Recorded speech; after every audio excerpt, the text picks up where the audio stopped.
जैसे तुम हो। एक चौथी जमात का तालिबे इल्म जिसके कभी 60% से ज़्यादा मार्क्स ना आए, मुसलसल अपने वालिद की उम्मीदों के दबाव में रहता था। उसकी वालदा भी उसका मवाजना भाइयों, हम जमातों और रिश्तेदारों से करती रहती। वालिदैन को खदशा था कि बच्चे का जहनी तवाज़ुन दुरुस्त नहीं। वो अक्सर खुद से बातें करता, रातों को रोता और डिप्रेशन में रहता था। वालदैन शहर के मशहूर तरीन साइकियाट्रिस्ट के पास गए और वालदा ने गिला किया कि बच्चे की याददाश्त कमज़ोर है। डॉक्टर ने हाफजा बेहतर करने के लिए कुछ अद्वियात दीं, मगर दवाओं की वजह से बच्चे के दिमाग में पानी उतर आया। वालदैन को महसूस हुआ कि वो बच्चे के साथ ज्यादती कर रहे हैं। वो चाहते तो उसका भला थे, मगर घोड़े को ट्रेन की रफ्तार पे भगाना नामुमकिन था। वालिद को एहसास हुआ ऐसा करने से वो अपना बेटा खो देगा। इसी असना में बाप के बड़े भाई ने उसे समझाया कि औलाद एक नेमत है। उसने हदीस सुनाई। अबू हुरैरा रदियल्लाहु ताला अन्हो से रिवायत है, नबी सल्लल्लाहु अलैहि वसल्लम एक दफ़ा हसन इब्न अली को बोसा दे रहे थे। अल अर्का बिन हाबिस वहीं मौजूद था। अल अर्का ने कहा, मेरे 10 बच्चे हैं और मैंने कभी उन्हें बोसा नहीं दिया। खुदा के नबी बोले, जो रहम नहीं दिखाता उसे रहम नहीं दिखाया जाएगा। لقد كان لكم في رسول الله أسوة حسنة لمن كان يرجو الله واليوم الآخر وذكر الله كثيرا۔ मेरे भाई, अपने बेटे पे दबाव ना डालो। बाद में सारा पैसा उसकी सेहत वापस लाने पे लगा दोगे और शायद ऐसा करना मुमकिन भी ना हो। औलाद खुदा की नेमत है, इस पर शुक्र करो। उन्हें खुदा के अहकाम के बारे में बताओ और अपने बच्चों को वैसे तस्लीम करो जैसे वो हैं। बड़े भाई की बातों का बाप पे बहुत गहरा असर हुआ और उसने अपना रवैया तब्दील करने का अज़म किया। वो सीधा अपने बेटे के स्कूल पहुंचा और टीचर से दरख्वास्त की कि वो क्लास के सामने अपने बेटे को कुछ कहना चाहता है। क्लास के सामने बाप ने अपने बेटे को मुखातिब करते हुए कहा, ये मेरा बेटा है और मुझे बहुत अजीज़ है। कोई बात नहीं अगर इसके कम मार्क्स आते हैं, ये फिर भी मुझे प्यारा रहेगा। मैं आज से इस नज़रिए के साथ जीऊँगा कि हम जितनी मेहनत कर सकते हैं हमें करनी चाहिए और नताइज खुदा के हाथ में छोड़ देने चाहिए। मैं आप सब के सामने अपने बेटे से माफ़ी मांगता हूँ। ये कहकर बाप ने सबके सामने बेटे का माथा चूमा और गले से लगाया। दोनों की आंखों में आंसू आ गए और सब ने उनके लिए तालियां बजाईं। दिन के इख्तिताम पे बेटे ने बाप को बताया, आज मेरी क्लास का ज़हीन तरीन बच्चा मेरे पास आया और उसने कहा कि काश मेरे अब्बू तुम्हारे अब्बू जैसे होते। वक्त के साथ साथ बेटे ने खुद से बातें करना छोड़ दी और उसकी सेहत भी बेहतर हो गई। अगरचे स्कूल में उसकी कारकर्दगी बेहतर ना हुई, लेकिन माँ बाप ने उस पर दबाव डालना छोड़ दिया।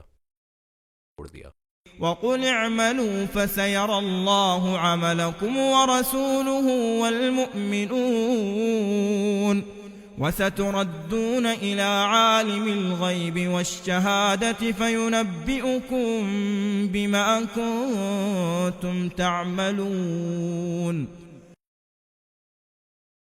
मेरे प्यारे भाई, एक दीनदार औरत बच्चों को पढ़ाती थी।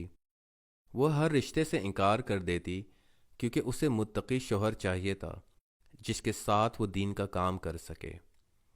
एक प्राइवेट स्कूल में नौकरी मिलने पे उसे 5वीं जमात की जिम्मेदारी सौंप दी गई। मदर्स डे पे औरत ने स्कूल की इंतज़ामिया को तजवीज़ दी कि बच्चों को बाज़ार ले जाया जाए ताकि वो अपनी वालदाओं के लिए ख़रीदारी कर सकें। उसकी तजवीज़ कबूल कर ली गई और वो बच्चों को लेकर बाज़ार चली गई। सब बच्चों ने अपनी मर्ज़ी की ख़रीदारी की और स्कूल वापस आके टीचर ने सबसे अपनी ख़रीदारी दिखाने का बोला। पहले बच्चे ने बैग दिखाया, दूसरे ने इतर की बोतल, तीसरे ने जूते और चौथे ने शेविंग का सामान। सारे बच्चे हंसना शुरू हो गए। टीचर मुस्कुराते हुए बच्चे से पूछने लगी, बेटा ये क्या है? आप अपनी अम्मी को खुश करना चाहते हैं या परेशान? दूसरों के मजाक उड़ाने पे बच्चे को रोना आ गया। बच्चे को रोता देख के टीचर भी उदास हुई और उससे पूछा, आपने यही क्यों खरीदा? कुछ देर खामोशी के बाद बच्चा बोला, मैं 1 साल का था जब मेरे अम्मी अब्बू का एक्सीडेंट हो गया। मेरे भाई ने मुझे पाला है, वो मुझसे 15 साल बड़े हैं। वही मेरे अम्मी अब्बू हैं और ये तोहफा मैंने उनके लिए लिया है। टीचर की आंख में आंसू आ गए। उसने बच्चे का माथा चूमा और पूछा, آپ کے بڑے بھائی نے شادی کیوں نہیں کی؟ بچہ بولا، میرے بھائی جس سے بھی شادی کی بات کرتے ہیں وہ میرا ساتھ رہنا قبول نہیں کرتے۔ ٹیچر مسکرائی اور بچے کے بھائی کو اسکول آنے کو کہا۔ اگلے دن بچہ اپنے بڑے بھائی کے ساتھ اسکول آیا۔ بڑا بھائی سرکاری ملازم تھا، متقی انسان تھا اور اپنے چھوٹے بھائی سے بے حد محبت کرتا تھا۔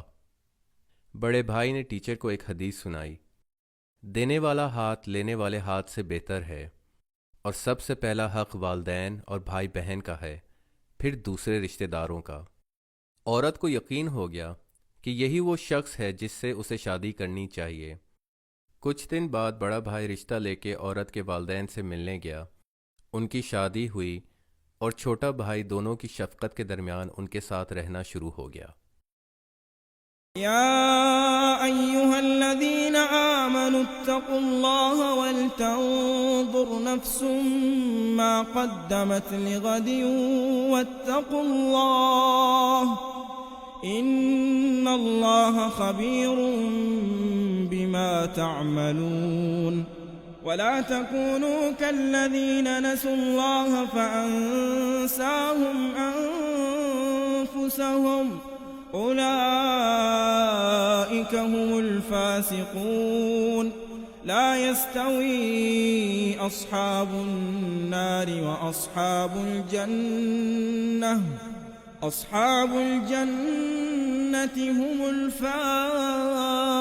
الفائزون لو أنزلنا هذا القرآن على جبل لرأيته خاشعا متصدعا من خشية الله وتلك الأمثال نضربها للناس لعلهم يتفكرون هو الله الذي لا إله إلا هو عالم الغيب والشهادة هو الرحمن الرحيم هو الله الذي لا إله إلا هو الملك القدوس السلام المؤمن المهيمن العزيز الجبار المتكبر سبحان الله عما يشركون هو الله الخالق البارئ المصور له الأسماء